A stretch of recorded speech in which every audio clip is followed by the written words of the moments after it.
আন্দোলন মানে কি? আন্দোলন মানে গুন্ডামি নয়, আন্দোলন মানে সন্ত্রাস নয়, আন্দোলন মানে রক্ত নয়, আন্দোলন মানে গণচেতনা, মানুষকে ভালোবাসা, মানুষকে ভালোবাসার মধ্যে দিয়ে কাজের মধ্যে দিয়ে এগিয়ে নিয়ে আসতে হবে। একটা রাজনৈতিক দল সবচেয়ে বড় কাজ, রাজনৈতিক দলটা মানুষের কাছে তাদের বিশ্বাসযোগ্যতা অর্জন করতে হবে।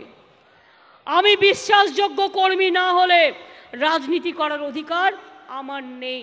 আমার বিশ্বাসযোগ্যতা আমার রাজনীতির সবচেয়ে বড় ভিত্তিভূমি। সব কর্মীরা এমএলএ হয় না, সব কর্মীরা এমপি হয় না, সব কর্মীরা মন্ত্রী হয় না, সব কর্মীরা নেতা হয় না, কিন্তু আমি সম্মান করি বুথে যে কর্মীটা পার্টির পতাকা নিয়ে তৃণমূল কংগ্রেস জিন্দাবাদ বলে, সেই আমার আসল কর্মী, সেই আমার আসল ঘর।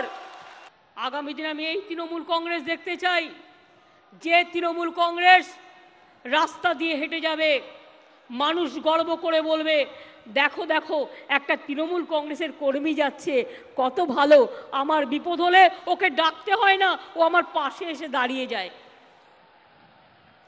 আমাদের সরকার জেনে রাখবেন, আমি কোনো মানুষের বিরুদ্ধে কাজ করতে কখনো অ্যালাউ করব না। আমি জনগণের পক্ষে, আমাদের রাজনৈতিক দল জনগণের পক্ষে, আমাদের সরকার জনগণের পক্ষে।